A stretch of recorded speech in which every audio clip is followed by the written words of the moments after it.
we have Nick Pinkine, who's the Chief Engineer of APL's Space Mission Operations Team. And Nick's a local guy. Grew up in Baltimore.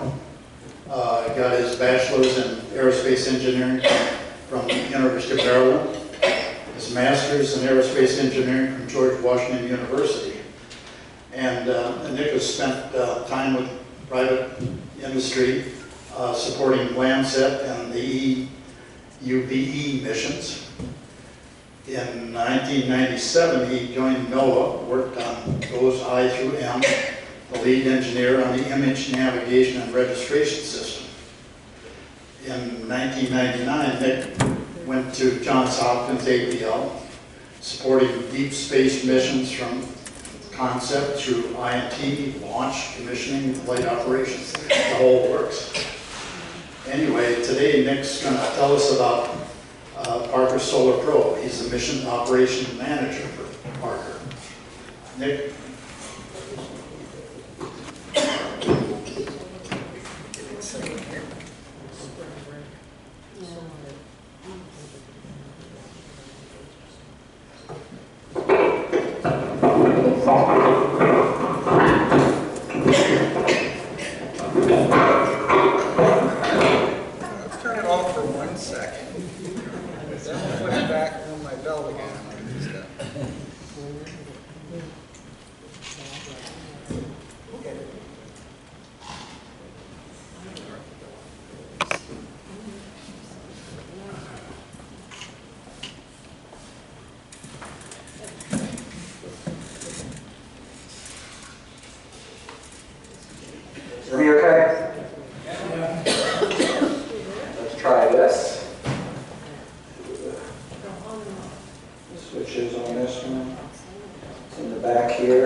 The genuine Irish lunch there. So hopefully you will find our presentation interesting. I do have one disclaimer.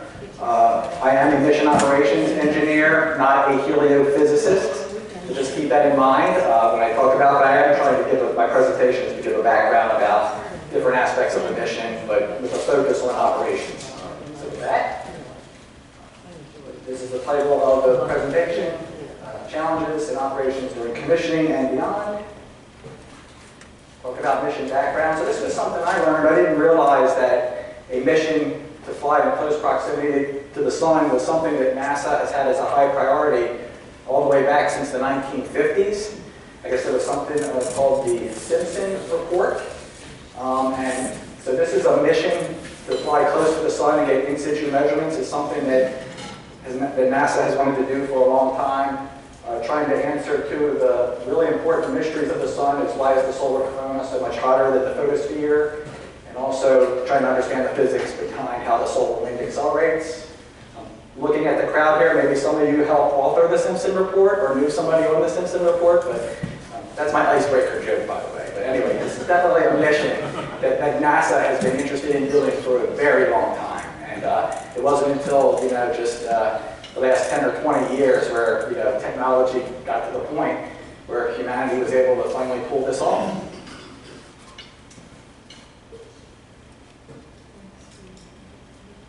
Okay, so here is a picture of Parker inside the fairing of a Delta IV Heavy rocket. Parker was launched on, it was named after Eugene Parker, if folks do not know that, but actually, before launch, it was actually referred to the mission as Solar Probe Plus. And Dr. Eugene Parker, the mission was changed over to Parker Solar Probe a few years or shortly after launch. So, and he was able to see Parker launch and actually get through commissioning and things like that. So I did want to mention that.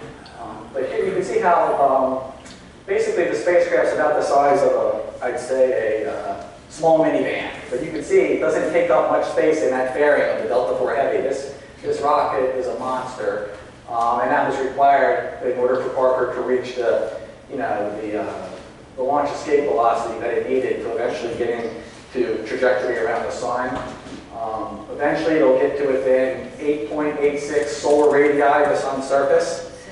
Not quite there yet, but we're actually already pretty close to that point. I'll talk about that some more. And I can still remember launch day, so I was in the control center on launch day. I just remember the countdown and watching this rocket, and you're watching the NASA feed and the video link, and all I'm seeing is, they're saying liftoff, and all I'm seeing is basically the rocket gets engulfed, like half the rocket. This doesn't do it justice, already lifted off here, it's engulfed in flames, and the rocket's just sitting there. And like, eventually, obviously, it takes off, but that 10 seconds seemed like an hour. I was like, oh, okay. And it was probably one of the most memorable things. I'll never forget that day of this launching, having spent at least 10 years working on the mission from concept. So this slide here gives an overview of the mission design. This is compliments of Dr. Yang Ping Guo. She's our mission design lead engineer, a very innovative and genius design for Parker. And I know over the course of many years, there have been different mission designs, but the one we ended up flying with is the one that was able to bring it the closest to the sun. So, and basically, it's the top-down view of the solar system. Parker is in this highly elliptical orbit. So you can see here, down here, lower right, is when it launched in 2018. That orbit was about 5 months period to complete. And then since it launched in 2018, we've actually successfully completed 6 Venus gravity assists. And by flying by Venus, we're actually able to take energy out of the orbit, and it basically shrinks that orbit a little bit smaller. And then as a result of the Venus flyby, the next subsequent solar encounter brings it that much closer to the sun. So that's how, basically, the orbital mechanics of how Parker has gotten so close to the sun. As I mentioned, when we launched, the very first perihelion, the closest point to the sun, was at 35.6 solar radii. For the final perihelion, we'll be down to 9.86. Right now, the spacecraft's at about 11, just to kind of give you perspective. But yeah, very ingenious mission design, and actually had done a significant amount of science at Venus as well. I remember before we launched, the scientists were like, it's too complicated, we don't have enough time to do science at Venus. Of course we did science at Venus. You can tell scientists we're going to fly this thing up there. But anyway, that's another topic of discussion from your Venus scientist.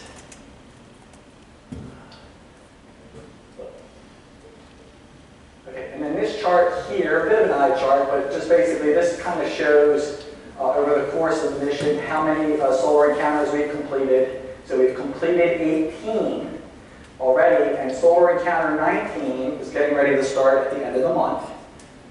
This chart over here, so the mission was actually able to declare mission success after solar encounter 10.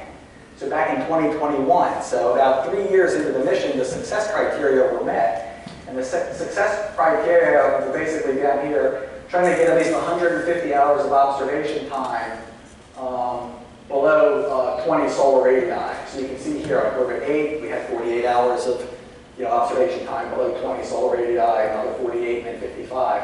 And then also to get that minimum perihelion down to 15.97 solar radii. So mission success was declared here, so it's like, well, it's all gravy from there, I guess, but we decided to keep obviously operating it and meet the total baseline requirements. And then the last time this was updated, you can see for encounter 18, we had gotten down to 11.43 solar radii.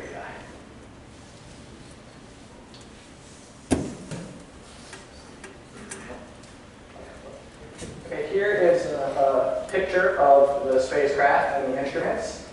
The primary components of this is the features is the thermal protection system, this shield here, this carbon composite shield. And so basically, when Parker is in close proximity of the sun, that shield is what protects all the avionics and electronics from melting. So during that time of the orbit, when we're in solar encounter, very little contact with the ground, it's autonomous guidance and navigation, keeping that shield pointed at the sun and protecting all the instruments. And that's where the primary science is done as well. A couple other interesting features are the solar arrays. There's dual solar arrays. I don't know if this picture does it justice, but there's a it's not at the edge here. This is actually it's like a flap. It's at an angle, the edge. So basically, when the spacecraft's at its closest point to the sun, the arrays tuck back and expose just a very small surface area of the array. And that's all it needs to get the electrical power that it needs to run the spacecraft. Then as the spacecraft goes further out towards aphelion, then the arrays are able to fully extend. I was talking about this before the meeting, something that's a little, for the presentation, a little counterintuitive. Obviously, when the spacecraft is in the closest solar encounter, that's its happy place. The spacecraft was designed for solar encounter. It's when we take the spacecraft further out from the sun and have to reorient it to expose the spacecraft. We have to do that in order to point the antenna at Earth. That's where we get into, I don't want to say get into trouble, but saw some temperature limits and things like that that exceeded, what was qualifying. So we, imposed some constraints to not do that for over a certain period of time. But that's kind of an interesting aspect of the system. Over here on the right is the instrument suite. We have something called Whisper, which is it's a coronal light imager. These aren't full-on images of the sun. It's more looking at the coronal edge, but I have a couple examples of that. There's Sweep, which is basically focusing on solar winds and energetic particles. I was talking about the measuring the solar winds. Fields is their magnetic fields instruments. There's 4 magnetic booms up here, magnetometers. There's also a large magnetic boom. I'll talk about that puppy a little bit. There's a story behind that. And then ESIS used to be called ISIS, and then that wasn't really well received. So we actually changed the name and put the symbol of the sun in the middle, and now we call it ESIS, and that's a high energy particle instruments. Okay, I'm going to talk a little bit about spacecraft and instrument commissioning. And I've had the opportunity, at APL to basically support 5 different launch and commissioning campaigns. Back on Near, Contour, Messenger, New Horizons, and Solar Probe, I can say by far this was the most aggressive, ambitious commissioning campaign we ever had for the spacecraft. The main reason is that not so much for the first trajectory correction maneuver. That was 7 days after launch. That's actually fairly relaxed compared to other missions. I think James Webb was like 16 hours or something. But the first Venus gravity assist was less than 2 months. That's early in the mission to do a planetary gravity assist. And then the first solar encounter was less than 80 days. So when I say this thing had to be ready by launch, all the systems, not just the spacecraft and instruments, but the ground, the planning systems, the analysis systems, like everything really did have to be ready at launch. It wasn't like other deep space missions I've worked where you got 6 years or 9 years to get to the target and you're like, we'll work the kinks out in those things. You had to have everything work. So I say this again, I used to say it a lot. I'd say the good news about Solar Probe is you launch and you're at the sun in less than 3 months. The bad news about Solar Probe is you launch and you're at the sun in less than 3 months. And you also have to be planning orbit 2 while you're commissioning that. So we did that all with a very small team. Some of the other challenges was during the commissioning campaign, the data rates were very low for commissioning spacecraft and instruments. X-band frequencies, we had rates at 160 bits per second. That's low. LEO-type spacecraft, low Earth orbiters, you're talking megabits per second. So the instrument teams were in shock, that we were going to have to do this. Also, for our high-rate downlink, we only had due to solar geometry constraints, very limited opportunities to downlink high-rate data. So that is just something else that made that commissioning complicated. And then also the available spacecraft power was limited. We had to get closer to the sun in order to get enough power in order to commission all the instruments. So that was the challenge. Obviously, I'm sitting here talking, so we were able to pull it off.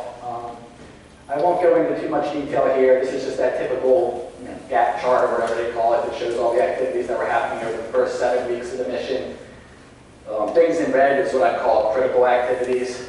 One of the things I forgot to mention is about the characteristics of the spacecraft. In addition to the solar rays, it actually has radiators and there's water flowing through the spacecraft that cools. So there's a solar ray cooling system with radiator panels on the spacecraft that's flowing water through the system. It's like I think I built one of my own PCs at home and I was afraid to use a water cooler. They're doing that on the spacecraft, so I thought that was interesting. And that had to be activated during the separation of the spacecraft. And then we did the upper part of that a few weeks later. We had maneuvers down here right out of the gate, some deployments here. We were eventually able to start turning the instruments on week 4 and checking those out. And then finally got close enough to the sun down here where we were able to turn on all the instruments at once and see how they all played together, whether that was going to be nicely. Next slide here. And then as we're here, we're in week 8 of the mission. We finally get to play back some high-rate data. We had our first Venus gravity assist here. We had a Venus science campaign, so we did have all the instruments on and collecting data during the Venus flyby, even though it was really meant for just a gravity assist. We had some other activities we did as we were approaching solar encounter. We found some problems with the spacecraft, so we had to reload autonomy on board and flight software. That's not uncommon for new missions. As you see here, the first solar encounter began in week 12. Okay, these are what I call pucker up moments during commissioning. I think every mission has some pucker up moments, perhaps, especially deep space ones. So right out of the gate on day 2, so I showed you that picture. You saw the picture of the spacecraft that had that magnetic boom that hangs off the end of the spacecraft. That's a 3-meter long magnetic boom. And we needed to get that deployed on day 2 in order to get the mass properties to what they needed to be to do the maneuver. And I just remember all the structural engineers were mostly concerned, or the mechanical engineers were really concerned about, is this thing going to deploy? Is it going to deploy properly? Well, it ended up deploying properly, but the issue was in the control center when we sent the commands for it to deploy, we had like accelerometer data we're looking at to see how it perturbed the spacecraft, and we see the accelerometer data go up, and we're like, yeah! And then all the screens go black. Like, you got 80 people in the control center, you don't like when all the screens go black. That's probably not a coincidence. So that was our first pucker up moment, and then what we learned in retrospect, this is kind of pulling back the curtain and showing kind of what we learned in retrospect, is that the perturbation of that boom actually caused the spacecraft to start rocking, which actually caused to violate a GNC attitude control threshold, which caused the fault management system to reconfigure the telecom so that you're no longer getting telemetry. So they were so focused on the mechanical just deployment of it, didn't really look at the GNC dynamics aspect of it to see how it would affect pointing and comm. But anyway, lesson learned, that won't happen again on another future mission. We were able to get data back online, and just turned out that the thing was just rocking and we needed to wait for it to damp out. Day 3, here we are, back to the grind, and we basically, we were doing a monitoring an activity, we were checking out a redundant IMU, the redundant gyros. Screens go black again. You're like, okay, here we go again. Turned out we actually had a command that, even though it went through our hardware in the loop simulator checks and said it was fine, it shouldn't have been in there. So, anyway, to add to the excitement of that, the spacecraft, when it does the mode, also has the ability to, we rely on a beacon tone. It's not data, it's just a tone that says, I'm good, I'm not so good, I'm horrible, it's like 4 tones. But the DSN, for some reason, this was new, they were having a lot of problems, so it was telling us, you're a beacon tone 2. Oh, no, you're a beacon tone 4. And we're like, if that were to really happen, that would be some catastrophic situation. So we basically had to ignore them and say, we'll work that out later. So anyway, we recovered from that, found the problem. Then you can see here the next one wasn't until day 48. So we got out of day 2 and 3, it's been several weeks. And we were on our 4th TCM, and we're sitting there watching the spacecraft configure, and bam, screens go black again. Found out that there was some timing between commands, that the flight software was too small, we weren't aware about this. But the flight software basically was like, oh, it's probably these command timings too close together. So basically we had a contingency maneuver, the next day plan, we rebuilt the sequence, we retested it, bam. Fix that. Still haven't gotten to the Venus flyby yet. We finally got to the point where we could play back data at a high rate. We use this protocol. It's actually developed at Goddard. It's called CFDP. It's like CCSDS Follow Data Protocol. It's actually a really amazing flight software, ground software capability that lets the grounded spacecraft kind of talk to each other. So as the spacecraft's down making data, the ground could say, knows what to expect, and then knows what's missing, and it can then tell the spacecraft, hey, you didn't send me these packets, send me this. Anyway, there was some tuning that needed to be done on that. We had some overflows, we had to switch over to the backup processor manually, and again, we only had 2 days of opportunity to use this high rate data. So that was a bit hair-raising, but we were able to work through that. After our first Venus closest approach, we did the gravity assist, our first track or contact after the closest approach, negative acquisition of the spacecraft. Like, here we go again. Turned out that there was a field of view sensor violation in the sun sensor. The spacecraft did what it was supposed to do, the fault management system did what it was supposed to do. Another lesson learned during commissioning. That's why commissioning is so exciting. I mean, a lot of missions, in a lot of places, I'll mention this on the side note, you sometimes have the spacecraft developer do the commissioning of the spacecraft and then they turn it over to flight ops. That's kind of how it was at NOAA a little bit. Like they had this MOST team that would do the commissioning of the spacecraft. But at APL, we actually do. The ops team does the commissioning. We do the flight ops. But anyway, that was the Venus one from a navigation perspective. Flyby was awesome. Just had that one thing. And then finally, we were breathing a sigh of relief. We were excited about getting some high-rate data from the Venus flyby, and of course our station that we were going to use for that got declared red. That's just cherry on top. So we were able to call in some favors and actually get the data from the Venus flyby. So that's my commissioning pucker up limits. I spent a lot of time on that slide, but we're still recovering. Mission operations here, so I'm talking more about the orbital operations, but this is a kind of obligatory, org chart just to kind of show you at APL how we're structured. Mission Ops Center, the size management team that's responsible here, the center of the universe, of course. All these orange boxes is what the functions that APL does. Mission management, system engineering, they tend to interface with Goddard, Office of Satellite Operations, like Rick Burns and his team of people.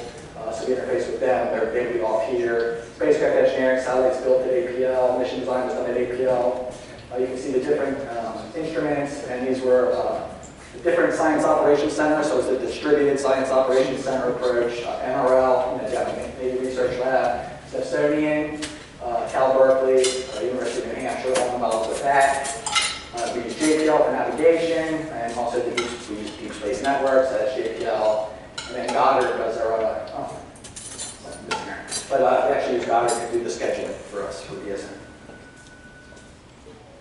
Okay, this is kind of just a cartoon of the ConOps overview. I mentioned that solar probe has its highly elliptical orbit. When it's within, basically, we call the solar encounter when we're within a quarter AU of the sun. So once you're within a quarter AU, that's the solar encounter. Right now, we're basically in a steady cadence where an orbit is about 90 days, a little less than 90 days. The solar encounter is about 10 or 11 days. So that the velocity is really whipping around when it gets close to the sun. So the core solar encounter is there. So during that time, minimal interaction from the ground with the spacecraft. We really don't get any telemetry data. We don't command the spacecraft. We rely on these beacon tones. So basically it just says, I'm alive. Or I'm alive, but I have a problem. So once we finally get out of the solar encounter, then you're basically doing two things. You're downlinking all the science data, or you're getting ready for the next encounter. So that's where all the complex planning comes in during that time. Now, I really like this picture. This kind of gives you, it's a bit of an eye chart, but I think it'll make sense, but it really gives you a view of the challenges associated with the entire mission. So each one of these bars represents an orbit.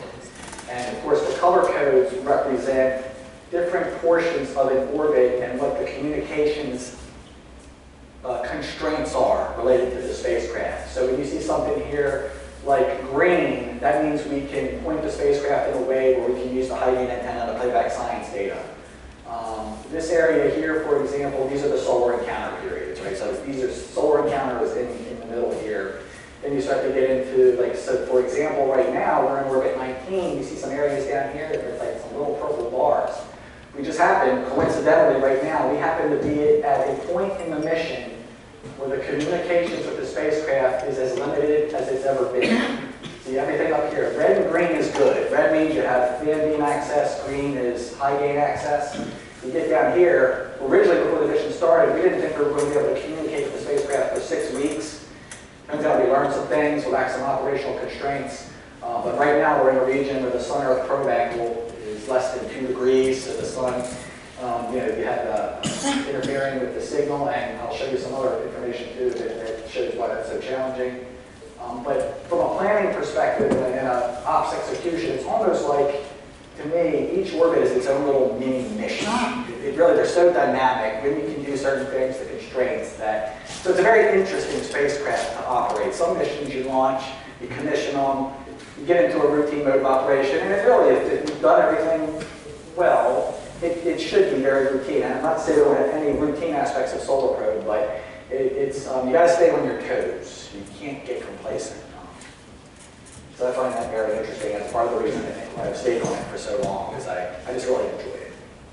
And there was a lot of blood and sweat to get to this point. So you've got to reap the rewards from that blood and sweat. Okay, so here's what I was going to show you. So this was from last night. So we have we're in this period where the SEP angle is less than 2 degrees. The DSN, with their equipment, can't even detect our beacon tone. We actually have to use the radio science team from JPL and their open loop receivers to be able to come in and tease out the signal. So this up here is showing the signal, but if you look down here on the frequency that they're using, I blacked out the frequency zone. People get weird if you show that stuff. But we were actually, that's what we're able to see. So that little blip right there, basically there's a lot of information in there. It tells you the spacecraft's power positive, it's pointing properly, no fault management has triggered that would cause the spacecraft to have any critical faults. So we basically, with the magic of Zoom and whatnot, we know what time the contact's going to be. We all get on a Zoom call and basically bring this up, and we're able to then send to the world, hey, Solar Probe is still doing well. Okay. This is more of the obligatory chart showing the orbit planning process. We have an orbit planning team that also consists of the science planning team. I think the other thing, a couple things to mention here, is that it's a very nimble process. I mean, typically for an orbit, we'll start the planning 9 months in advance. We're already doing pre-planning for orbit 22.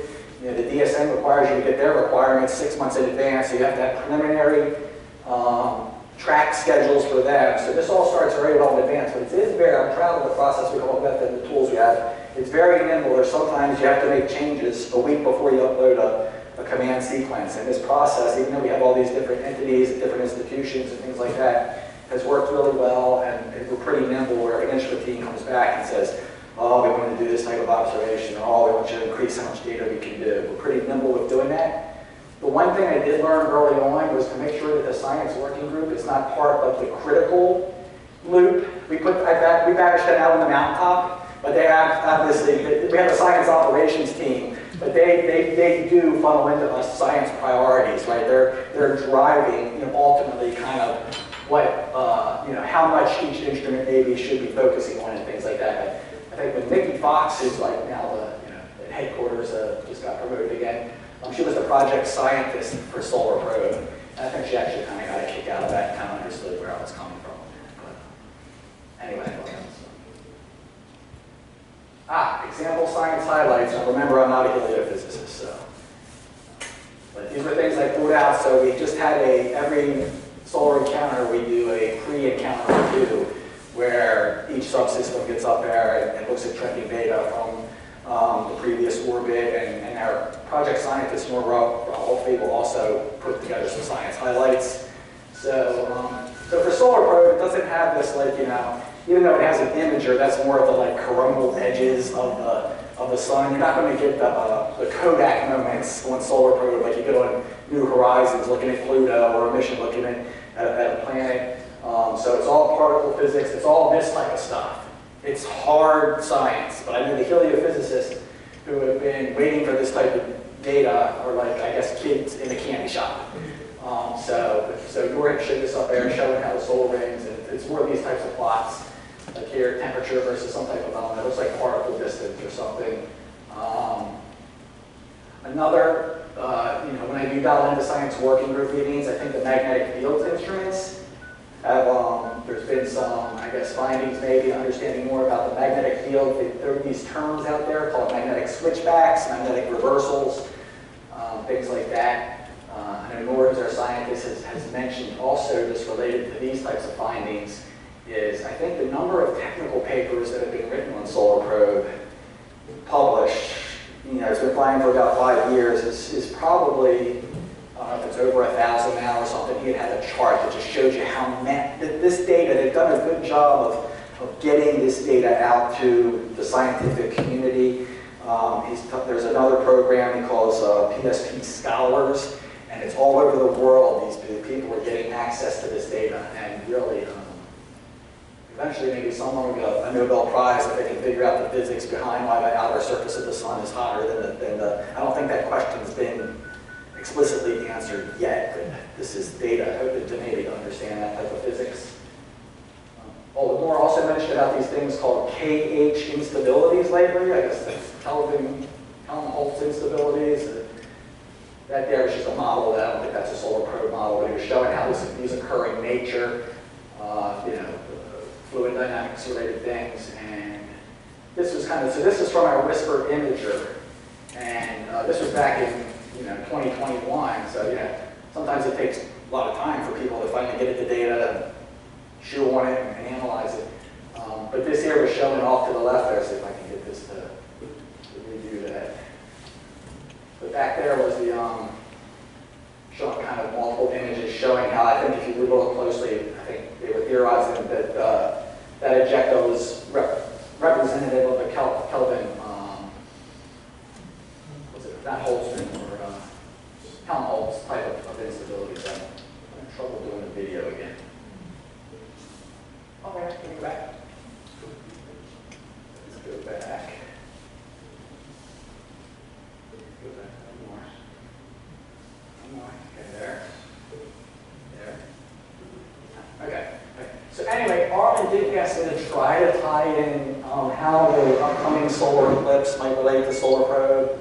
I had one of our science operations lead try to give me some visuals that might support that. So this here is from a tool, an in-house tool called Spader. It's again top-down view of the solar system. So it's basically having to do a simulation of the day of the eclipse on April 8th. So we can kind of see here, that's the Earth-Sun line. So if you're at the Earth, you'd be looking at the eclipse. So it turns out that Solar Probe will be at this point, like right on the edge of maybe that's Mercury's orbit there, right? That's Venus, and that's Earth. So Solar Probe is kind of right out here. So I guess if you're, on the day of the eclipse, if you're looking directly at the sun, chances are you're not going to Solar Probe's too far away. And plus it's so small anyway, and I can necessarily be seeing Solar Probe. And that's what out here. This was like kind of showing a representative total solar eclipse, and you can see the mass ejecta coming off of there, and Solar Probe's going to be far off to the way outside that distance, several solar radii. But as I've already mentioned, though, when it is in close proximity of the sun, obviously it's going to be much, much closer, but just it's not going to be at that position on the day of the eclipse. You have an idea of where on the solar corona that Harvard might, at its closest approach to where it might be? So I can pull out the football field analogy that we talked about, but basically, I won't go into that, but what I've been told is that these coronal mass ejections can go out as far as 3 times as far out as where Solar Probe will be. So it kind of gives you a proportion of how close Solar Probe is to those. Are the mass ejections considered the corona? Yeah, if they are, Solar Probe is deep within that. And they have taken some head-on. We've actually had a couple of one of our particle instruments. There's been some, I'll call it, classify it as mild damage to some detectors, but considering the directness of them, I think no one's at the point of being alarmed about it, which is good news. I mean, I'll also mention too, I don't want to jinx this, very superstitious analysis, but the spacecraft's been flying for 5 years, and all the instruments and all the spacecraft avionics are all operating on primary components and things like that. I guess the question is, the picture on the right, if the Parker Solar Probe is at its closest point, where would it be? So if this is it's 9, let's call it 10 solar radii. It's the closest point it'll get to. This is a solar radii right here. So it's going to be about double that, right? So another solar radii will put you here. Maybe the closest is kind of 2 of those solar radii. And it's actually almost there. We have one more Venus gravity assist to just kind of bring in from 11 solar radii. It's at 11. It's going to get down to 9.8. And it's not going to get any closer.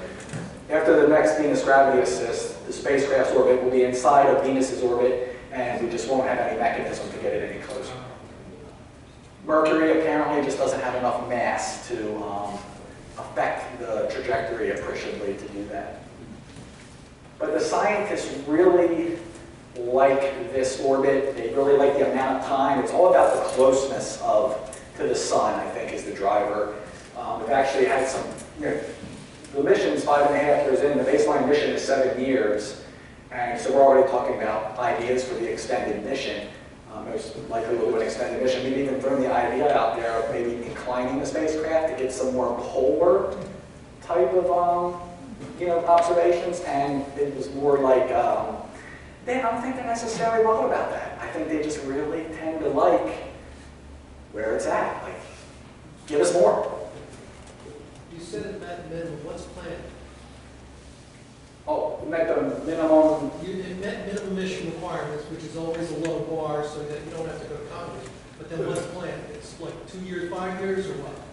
Oh, okay. I mean, I guess, I'm trying to remember, like, maybe the funding drives how long the first extended mission will be. I think maybe 3 year. I think the process they typically try to do it. Because I think a year at a time is probably not practical or just be too frequently. I want to say that the extension would be about 3 years, would be the plan.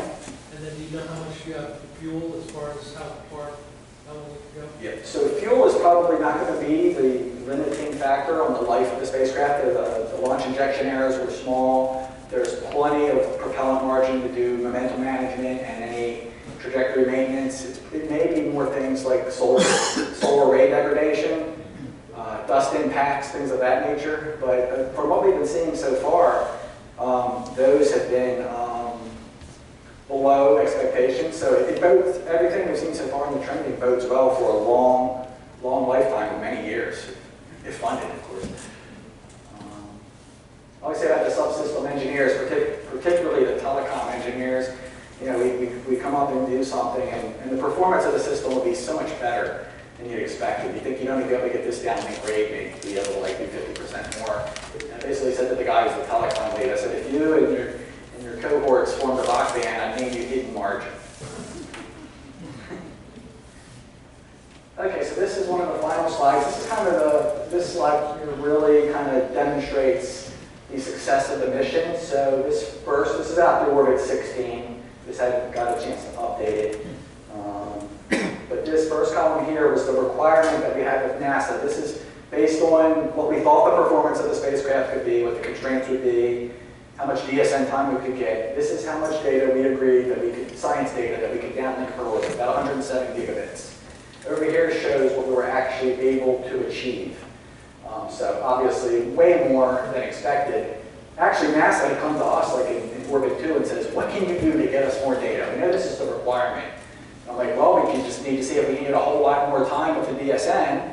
And as long as all the other missions can accommodate us doing that, because they have a lot of missions they're supporting now. And but I said there's that challenge, and there's also, I have a limited sized team. If you want us to be able to support 14 hours of coverage every day of the year, you're going to need to give us the ability to employ more automation.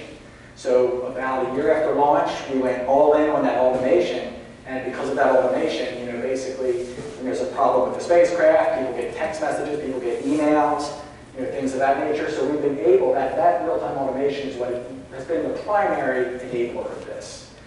And it just turned out, and this was fortuitously, is that we just about had this all approved, and actually it became operational, really, I think, a month or two after that COVID hit. And then if people remember back then, there was all types of concerns. Nobody was going into work. And we just fortunately had all this automation implemented, and we're like, well, we got it. I mean, you don't need to have people in the control center very often, and because of this, it was fortuitous. But during COVID, that also really came in handy in order for us to be able to continue to operate the spacecraft and get as much data as possible. What happened in orbital life? It's not exactly the actual. Looks a little lower than the rest there, Was doesn't that it? COVID? No, I have to go back and I don't have the year associated with that. Man, I went up there around 76, 194. Maybe, yeah, I have to look into that. conclusion slide, so I'll just read this. Despite unprecedented challenges, what ops have been successfully executed. Mission success criteria already satisfied, resulting in significantly more science data being collected and downlinked than originally anticipated. And that's what it's all about, getting the science data at the end of the day. It's already broken its own record for spacecraft operating close to the sun, fastest geocentric velocity. We have one more Venus flyby left to get it to the closest point we'll get to the sun, and hopefully continue to use this data to answer some of these mysterious questions about the sun. And just a big thanks to my core mission operations team to make this all possible, and obviously the acknowledging the contributions from the entire SolarPro team, engineering, nav, everybody that's involved. It takes a lot of people to do this type of mission. And say thank you and go PSP.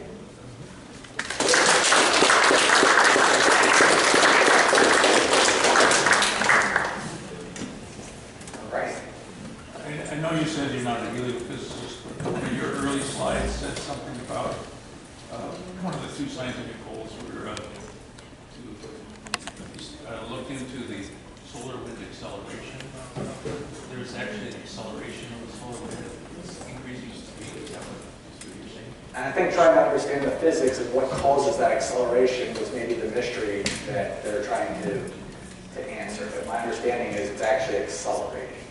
I don't know if the magnetic switchbacks are tied into that or not, and feeding that acceleration. So again, there's definitely some specialists that could talk hours about the theories behind what's causing that. Do you know if we did a landline check with the DSM prior to launch? We did lots of testing with the DSM prior to launch. I mean, data flows, contingency type tests. Like actually, remembering it now, we even do it with each individual antenna. We make sure that we can flow telemetry from them, send that antenna commands, and get their what they call monitor data, which basically tells you the health of the station. And we did that not just with each of the 3 complexes, but with every antenna at each complex. A lot of compatibility testing with the DSN. DSN, they do an amazing job. Like they are what make these missions possible. And I know they've dealt with budget cuts and things like that. It's a system that's getting older, and they have their challenges. But, I won't say it's the most user-friendly system. You have to know what the interface is there. There's probably some room for some modernization on how you interface with them, but it's an amazing system. I have nothing but respect for them. Okay, can you please say what DSN is? Oh, I'm sorry. It's the Deep Space Network. Thank you very much. And they have 3 complexes around the world, one in California, one in Spain, and one in Australia.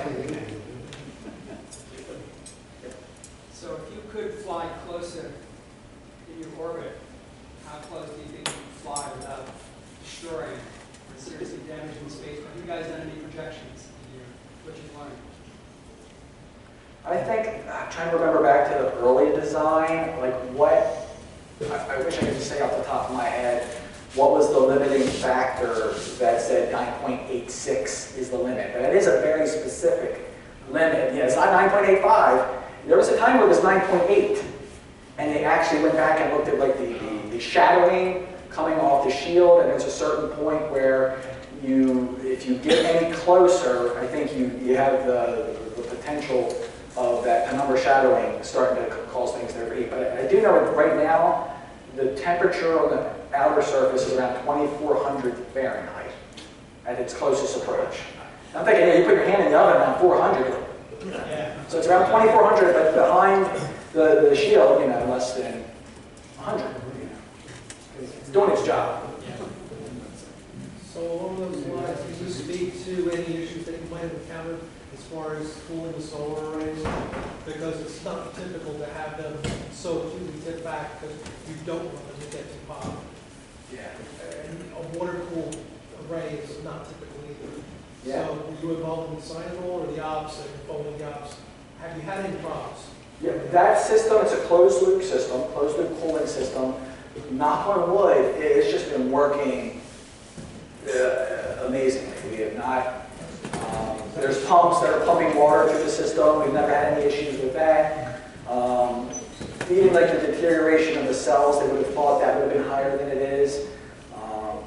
So far, the The engineering going in behind designing that was spot on. We had a problem with some other, I'd say the spacecraft from a hardware perspective, I'd say it's, not really many issues, but some mental quirks. It's been a lot more with the flight software, which is usually, where ops is, that's who we're interfacing with to tell the spacecraft what to do anyway, but there were some challenges with the flight software and things not working as expected, where we had to, some of those pucker off moments were due to that. About 40 years ago, NASA launched the Helios mission.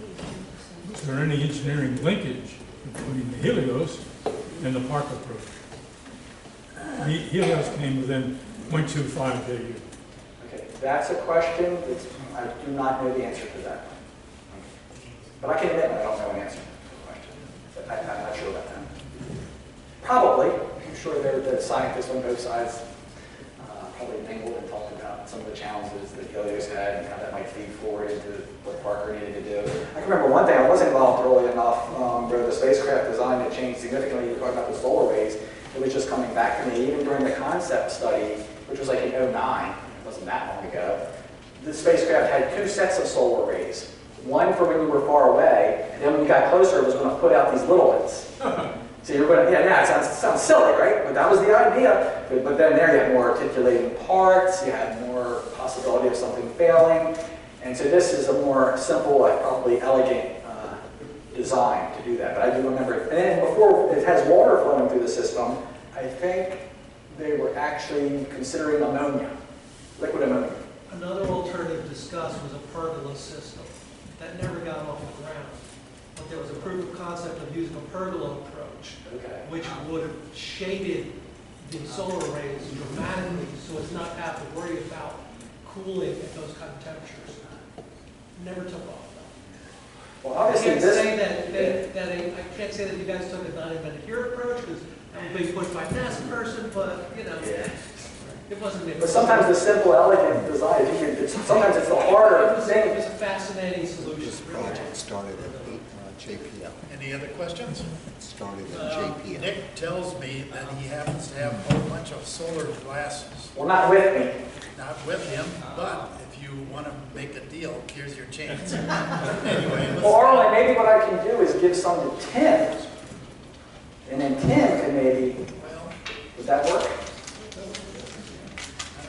I'd give them the rest of the The eclipse, yeah. All you have to do is drive up the APL. Anyway, let's thank Nick again.